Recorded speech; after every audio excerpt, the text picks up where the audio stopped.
का नहीं है, सवाल सत्य का है। सच क्या है? हमारा संविधान, हमारी गीता हमको ये सिखाती है कि सत्य के रास्ते पर चलना चाहिए। ऑनलाइन जाइए सब लोग, सबसे मेरी हाथ जोड़कर रिक्वेस्ट है, पब्लिक से भी, लोगों से भी, बीजेपी, कांग्रेस और सब पार्टियों के नेताओं से। और मुझे इतना सा बता दो कि मनमोहन सिंह जी जब प्रधानमंत्री थे तब $130 प्रति बैरल अंतर्राष्ट्रीय मार्केट में क्रूड ऑयल था। आज क्रूड ऑयल के दाम $90 प्रति बैरल है। तब पेट्रोल 100 के पार है और डीजल 100 के नजदीक है। तो मनमोहन सिंह जी तो 70 रुपए लीटर के नीचे कैसे बेच रहे थे पेट्रोल और डीजल? नीयत अच्छी चाहिए, नीयत। खेल नीयत का है। सच को सच, झूठ को झूठ बोलना चाहिए, तोलना चाहिए, परखना चाहिए, देखना चाहिए। जब क्रूड ऑयल सस्ता हो गया तब आपने महंगा कर दिया। इसलिए हो गया कि आपने राज्यों के अधिकार तो खत्म कर दिए।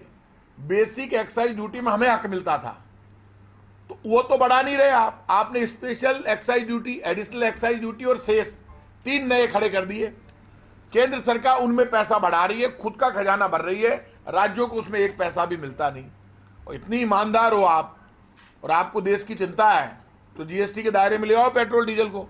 हमसे परमिशन की जरूरत नहीं है। घुमा फिरा के जो बात करते हैं, जिस दिन नोटबंदी लागू की थी उसने हमसे परमिशन ली थी क्या? नोटबंदी के रूल्स रेगुलेशन पढ़ लेना। एक दिन में अचानक नोटबंदी लागू नहीं हो सकती, उसके लिए पूरी प्रक्रिया अपनानी पड़ती है। आपको जीएसटी में दायरे में लाना है, आपको इतनी चिंता है तो बीच में कांग्रेस को क्यों ला? तो ले आओ, हम क्या कर लेंगे? आपके पास तो पूर्ण बहुमत है। लेकिन जीएसटी के दायरे में लाओगे तो पेट्रोल डीजल 40 रुपए लीटर से नीचे आ जाएगा। इसलिए आप जीएसटी के दायरे में लाओगे नहीं। राहुल गांधी ने तो कहा जीएसटी के दायरे में लाओ। अब ये जो पेट्रोल डीजल का राजस्थान में, ये तो चलो हमारे परिवार के लोग, हम भी स्टडी करवा के, यदि कहीं सरकार को लगता है, सरकार में तो ये डिस्कस हो ही रहा है। मुख्यमंत्री अशोक गहलोत जी ने जब भी कैबिनेट की मीटिंग ली तब हर बार ये डिस्कस हुआ कि हमारे जो बॉर्डर डिस्ट्रिक्ट है वहाँ ये प्रॉब्लम आ रही है, क्योंकि वहाँ पास में वेट कम है स्टेट में। लेकिन ये वेट आज से ही ज़्यादा नहीं है राजस्थान का, ये कांग्रेस की गहलोत सरकार ने नहीं बढ़ाया है। ये पूरा आंकड़ा पीछे जाओ, ये शुरू से राजस्थान का ज़्यादा है। आज से नहीं, चाहे सरकार कांग्रेस की रही हो चाहे बीजेपी की रही हो, हमारा तो उतना ही है जितना इनके टाइम पर था, लेकिन ये हमेशा से ज़्यादा रहा। लेकिन आज हमारा सब ज़्यादा नहीं है, एमपी वगैरह बाकी स्टेटों में भी ज़्यादा है। तो हम इसको कितना कर सकते हैं, क्या कर सकते हैं, हाई पावर कमेटी से हम फैसला लेंगे। क्योंकि पेट्रोल पंप वालों से मैंने आज रिक्वेस्ट की है, पेट्रोल और डीजल और दवाई ये इमरजेंसी सेवाओं में आते हैं, हमें इनकी हड़ताल से बचना चाहिए। अब 2 दिन इनकी हड़ताल हुई, पहले 10 से 6, फिर आज ये इंडेफिनेट स्ट्राइक पर गए। लेकिन सरकार कल से बातचीत कर रही है। सरकार ने ऐसा नहीं कोई डेडलॉक किया हो, हमने हमारी तरफ से बात खुली थी। ये भी मेरे परिवार सब खास है, सारे घर के लोग हैं।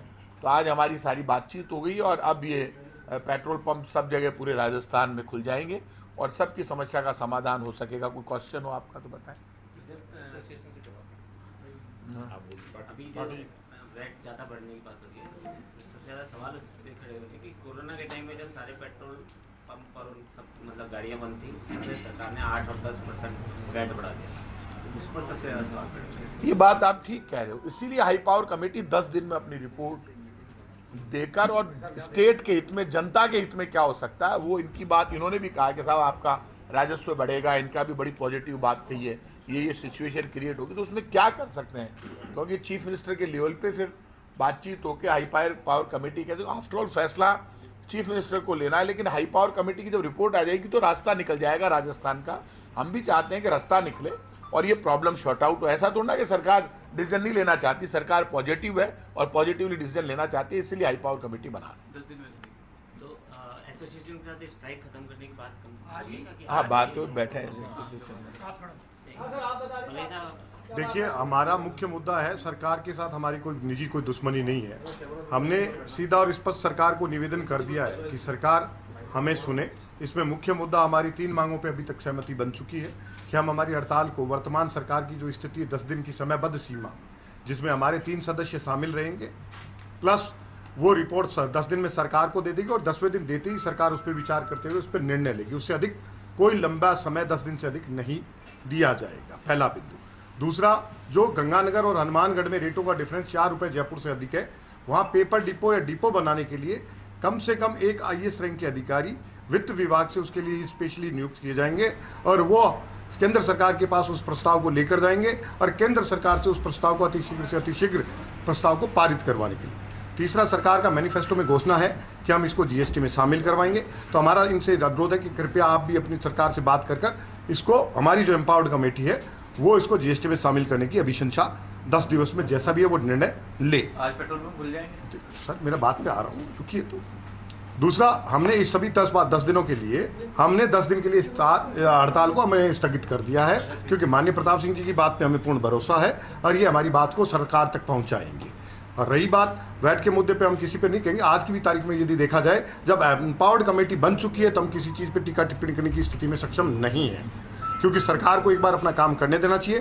तो केवल 3 बिंदुओं पे जो हमारी बात सहमति हुई सरकार की ओर से जीएसटी में सम्मिलित करने के लिए, प्लस एम्पावर्ड कमेटी है वो 10 दिवस से अधिक कोई किसी प्रकार का विलंब न करके 10वें दिन निर्णय नहीं लेती है तो हमें मजबूर होकर वापस पुनः कोई कदम उठाना पड़ सकता है। पंप कब से खुल जाएंगे? पंप शाम को अभी जस्ट थोड़ी देर बाद में आपके पंप खुल जाएंगे सर।